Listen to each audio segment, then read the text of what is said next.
जय श्री राम। सनातन वैदिक पर आप सभी का बहुत बहुत स्वागत है। महाभारत की कहानियों की सीरीज में आज मैं आप सभी के लिए महाभारत काल की ही एक कहानी लाई हूँ।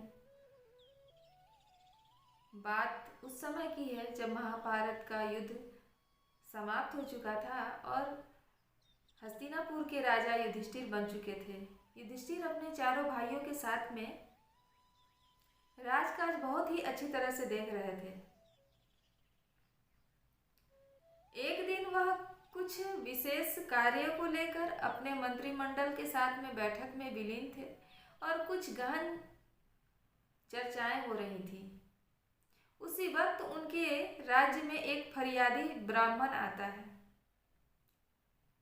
इस ब्राह्मण के साथ में बहुत ही अन्याय हुआ रहता है। कोई दुष्ट इनके गायों को भी छीन लेता है, इनके खेत जमीनों को छीन लेता है। तब यह राजा युधिष्ठिर के पास अपनी फरियाद लेकर आते हैं।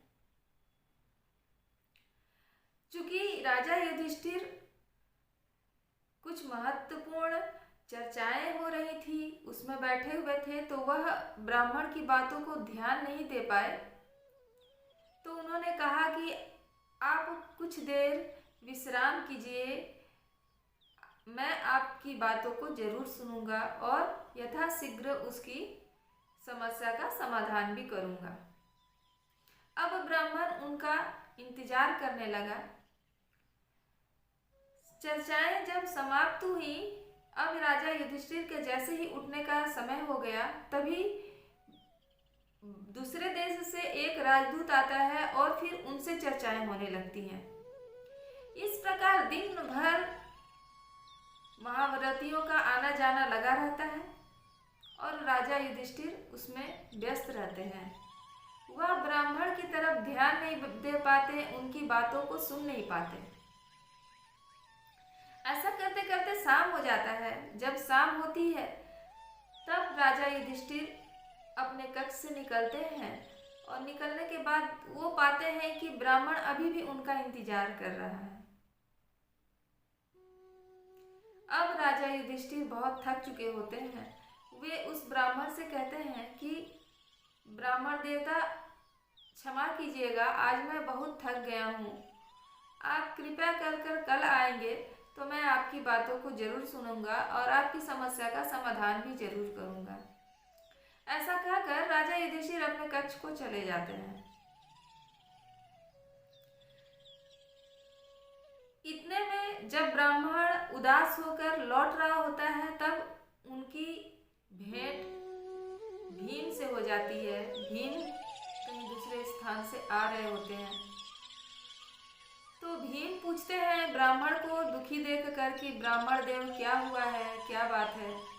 तो ब्राह्मण देव सारी बातें बताते हैं और यह भी बताते हैं कि वह सुबह से ही इंतजार कर रहे थे महाराज युधिष्ठिर का, परंतु उनसे भेंट नहीं हो पाई और भेंट जब शाम को हुई तो उन्होंने कहा कि कल आने को। भीम यह सुनकर बहुत ही दुखी होते हैं और ब्राह्मण को कहते हैं कि आप थोड़ा देर इंतजार कीजिए, मैं अभी आता हूँ। अब भीम जाते हैं और अपने सैनिकों से कहते हैं कि कृपया आप सभी विजय के नगाड़े बजाएं, क्योंकि उस काल में ऐसा होता था कि जब राजा युद्ध जीतते थे उसके बाद ढोल नगाड़े बजाए जाते थे। तो ढोल नगाड़े बजने लगते हैं। अब राजा युधिष्ठिर जैसे ही सोने जाते हैं तो उन्हें नगाड़ों की आवाज सुनाई देती है, तो वो अपने कक्ष से बाहर निकलते हैं। तो बाहर देखते हैं कि भीम उनके कक्ष के सामने खड़ा है। वह भीम से पूछते हैं कि ऐसी कौन सी बात हो गई अनुज कि आप ढोल नगाड़े बजवा रहे हैं? क्या हमारा तो कोई जीता भी नहीं है, हम तो किसी राज्य से जीते भी नहीं हैं। भीम कहते हैं कि भैया श्री, आपने तो सही कहा कि हम किसी से जीते नहीं हैं, परंतु मैंने सुना है आपने काल पर विजय प्राप्त कर लिया। यह सुनकर युधिष्ठिर आश्चर्यचकित होते हैं और कहते हैं कि भीम ऐसा क्यों बोल रहे हो?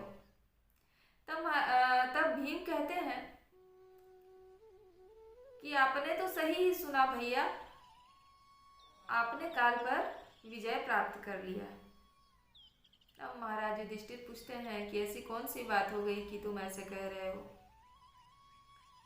तब भीम कहते हैं कि एक ब्राह्मण जो सुबह से आपका इंतजार कर रहा था, अभी शाम होने पर आपने उससे कहा कि आप कल आओ, मैं आपकी कल समस्या का समाधान करूंगा। इसका यह अर्थ है कि आपको रात भर में कुछ नहीं होगा, आप ठीक रहेंगे और कल सुबह तक आप जीवित रहेंगे।